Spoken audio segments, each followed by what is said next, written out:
آج ہم ایک ایسے موضوع کی گہرائی میں اتر رہے ہیں جو صدیوں سے مسلم دنیا میں بحث اور تقسیم کا مرکز رہا ہے۔ اہل بیت آخر ہیں کون؟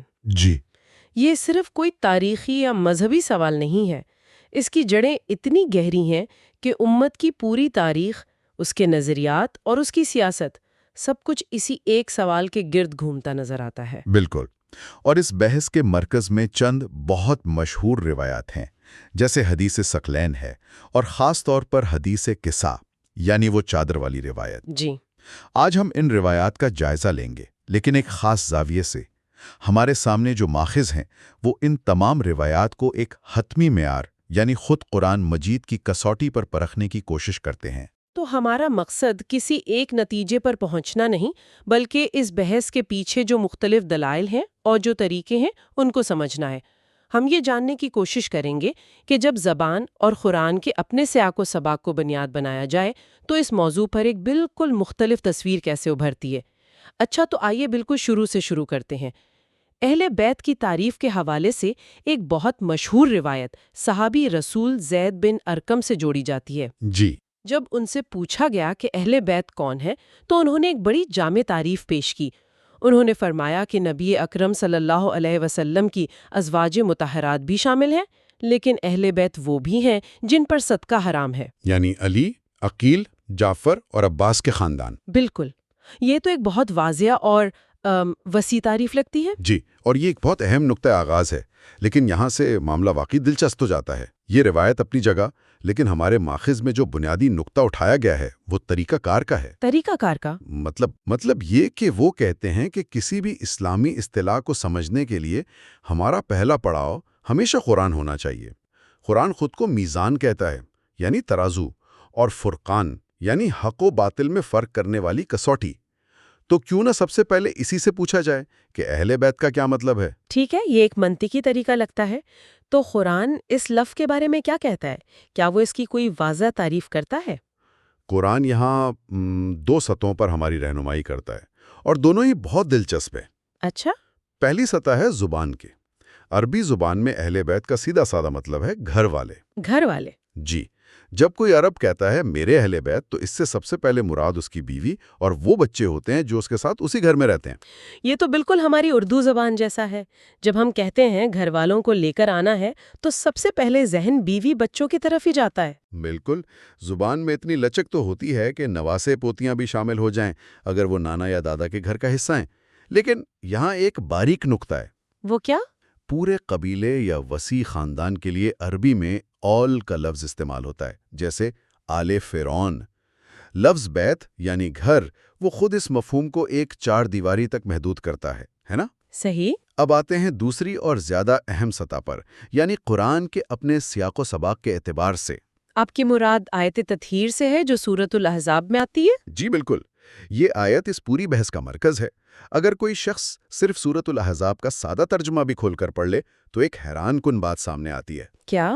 آیت تطہیر سے فوراً پہلے اور فوراً بعد اللہ تعالیٰ براہ راست نبی اکرم صلی اللہ علیہ وسلم کی ازواج مطہرات سے مخاطب ہیں۔ اچھا، پورا سیاق و سباق ہی ان کی ذمہ داریاں، ان کا مقام، منافقین کی طرف سے ان پر لگائے جانے والے الزامات، ان سب کے گرد گھومتا ہے۔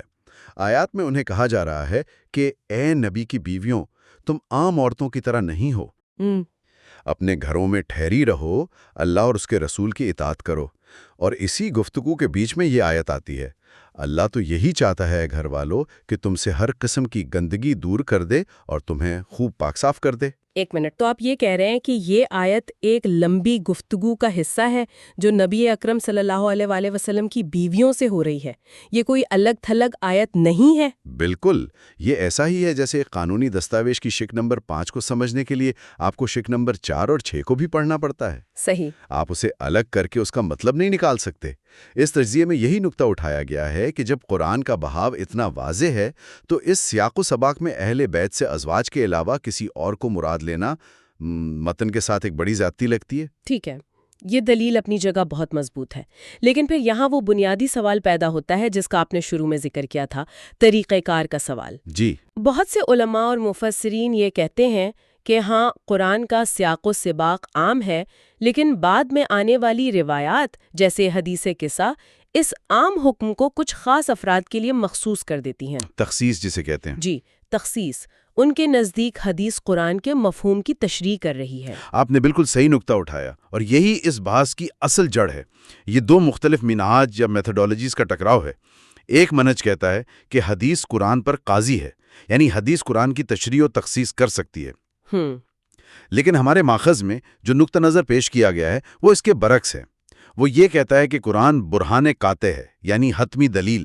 اس کے واضح اور براہ راست مفہوم کو کوئی بیرونی روایت، چاہے وہ کتنی ہی مستند کیوں نہ ہو، بدل نہیں سکتی۔ اچھا، روایت کو قرآن کی روشنی میں سمجھا جائے گا، نہ کہ قرآن کو روایت کی روشنی میں۔ تو یہ صرف الفاظ کے معنی کی بحث نہیں، بلکہ یہ فیصلہ کرنے کی بحث ہے کہ حتمی اتھارٹی کس کے پاس ہے، قرآن کے اپنے متن کے پاس یا اس کی تشریح کرنے والی روایات کے پاس۔ بالکل، اور اسی نقطے کو ذہن میں رکھتے ہوئے اب ہمیں اس مشہور روایت کی طرف آنا چاہیے جو اس پوری تصویر کو چیلنج کرتی نظر آتی ہے، اور وہ ہے حدیث قصہ۔ جی، حدیث قصہ۔ جی، چادر والی روایت۔ یہ ایک بہت جذباتی اور روحانی طور پر اہم واقعہ مانا جاتا ہے۔ جو لوگ اس سے واقف نہیں، کیا آپ مختصراً بتا سکتے ہیں کہ اس میں کیا ہوا تھا؟ ضرور۔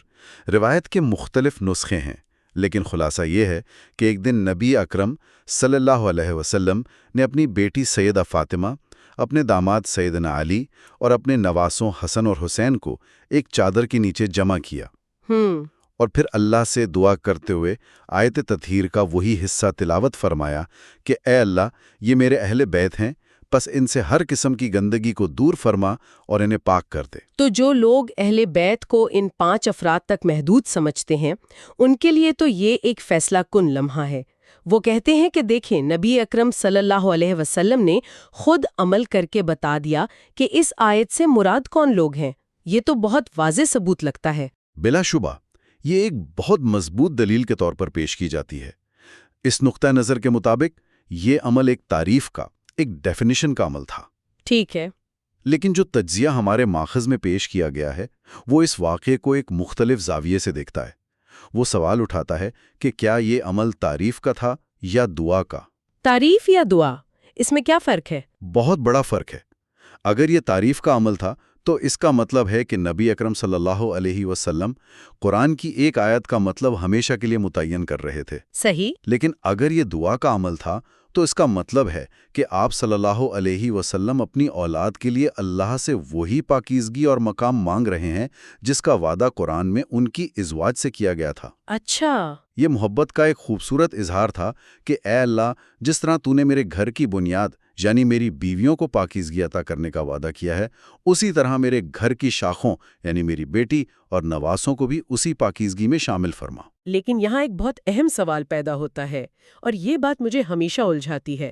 اسی روایت میں آتا ہے کہ جب آپ کی زوجہ محترمہ ام سلمہ نے چادر میں آنے کی اجازت چاہی تو انہیں روک دیا گیا، جی، اور کہا گیا کہ تم اپنی جگہ رہو، تم تو خیر پر ہو۔ یہ عمل تو دعا میں تفریق پیدا کرتا نظر آتا ہے۔ اگر مقصد صرف دعا کرنا تھا تو انہیں کیوں روکا گیا؟ یہ تو واضح طور پر ایک لکیر کھینچنے جیسا عمل نہیں ہے۔ یہ ایک انتہائی اہم اور نازک سوال ہے، اور جو لوگ ایکسکلوزیوٹی یعنی تخصیص پر یقین رکھتے ہیں ان کی یہ سب سے مضبوط دلیل ہے۔ وہ کہتے ہیں کہ یہ روکنا ہی اس بات کا ثبوت ہے کہ ازواج اس تعریف میں شامل نہیں ہیں۔ بالکل۔ ہمارے ماخذ اس کا جواب یوں دیتے ہیں کہ اس جملے کو سمجھنے کے 2 طریقے ہو سکتے ہیں۔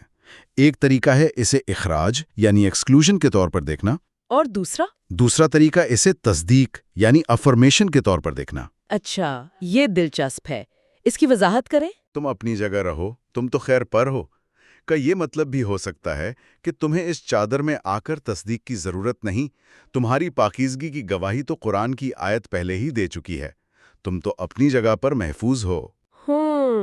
یہ دعا میں ان کے لیے کر رہا ہوں جو براہ راست اس آیت کے مخاطب نہیں تھے۔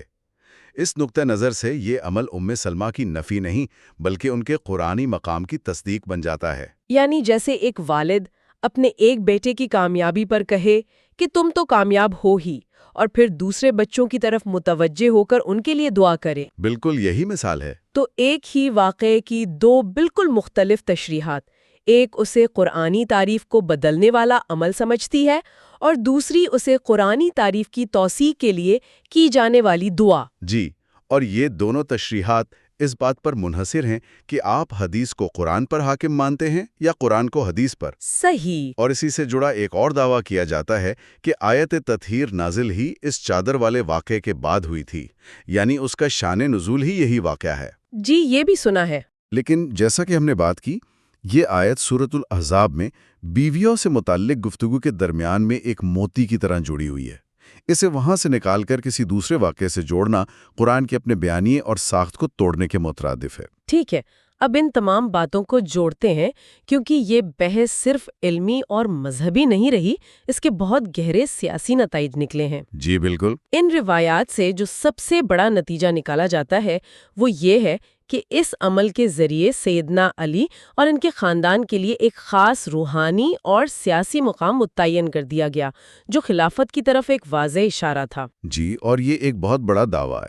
اس دعوے کو ہمارے ماخذ، منطق اور پیغمبرانہ طریقہ کار کی کسوٹی پر پرکھتے ہیں۔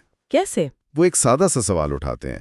اگر پیغمبر خدا نے امت کی قیادت جیسے اہم ترین معاملے کا فیصلہ سنانا تھا تو اس کے اعلان کا طریقہ کیا ہوتا؟ کیا اس کا اعلان ایک گھر کے اندر ایک چادر کے نیچے چند افراد کی موجودگی میں کیا جاتا؟ یہ ایک بہت اہم نکتہ ہے۔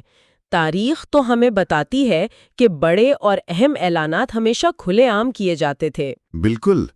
آپ نبی اکرم صلی اللہ علیہ وآلہ وسلم کی پوری زندگی دیکھ لیں۔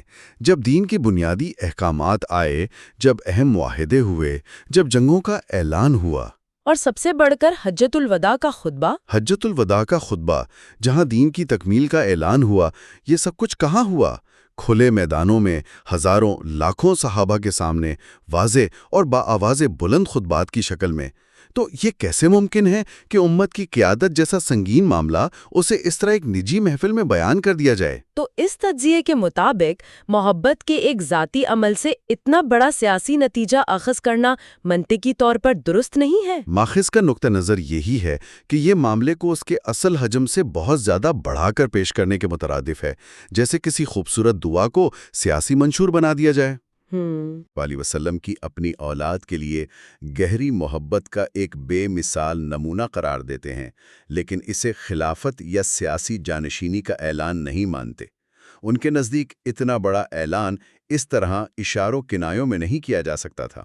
تو آج کی اس پوری گفتگو کا خلاصہ یہ ہے کہ ہم نے ایک ایسا نقطہ نظر دیکھا جو اہل بیت کی تعریف کے لیے روایات پر انحصار کرنے کے بجائے براہ راست قرآن کے متن، اس کی زبان اور اس کی سیاق و سبق کو بنیاد بناتا ہے۔ جی، اس زاویے سے آیت تطہیر میں بنیادی مخاطب ازواج مطہرات ہیں اور حدیث قصہ خلافت کا کوئی اعلان نہیں، بلکہ نبی اکرم صلی اللہ علیہ وآلہ وسلم کی اپنی اولاد کے لیے محبت اور دعا کا ایک خوبصورت اور جذباتی اظہار ہے۔ اور یہ بحث ہمیں ایک بنیادی اور بہت بڑے سوال پر سوچنے کے لیے چھوڑ جاتی ہے۔ یہ صرف ایک اصطلاح کی تعریف کا معاملہ نہیں ہے، بلکہ یہ مذہبی متون کو سمجھنے کے پورے طریقہ کار کا سوال ہے۔ صحیح۔ جہاں ہمیں بنیادی کتاب کو بعد میں آنے والی روایات اور تاریخی واقعات کی روشنی میں سمجھنا چاہیے، یا بنیادی کتاب کو وہ اٹل بنیاد اور کسوٹی ماننا چاہیے جس پر باقی تمام روایات، تاریخ اور تشریحات کو پرکھا جائے؟ یہ وہ سوال ہے جس کے اثرات صرف اس ایک موضوع تک محدود نہیں ہیں۔ بالکل نہیں، بلکہ دین کو سمجھنے کے پورے عمل پر محیط ہیں۔ اور شاید یہی وہ سوال ہے جو ہمارے اگلے موضوع میں بھی ہمارے سامنے آئے گا جب ہم غدیر خم کے واقعے کا تجزیہ کریں گے۔ یہ دیکھنا دلچسپ ہوگا کہ یہی منہج اس واقعے کو کس طرح دیکھتا ہے۔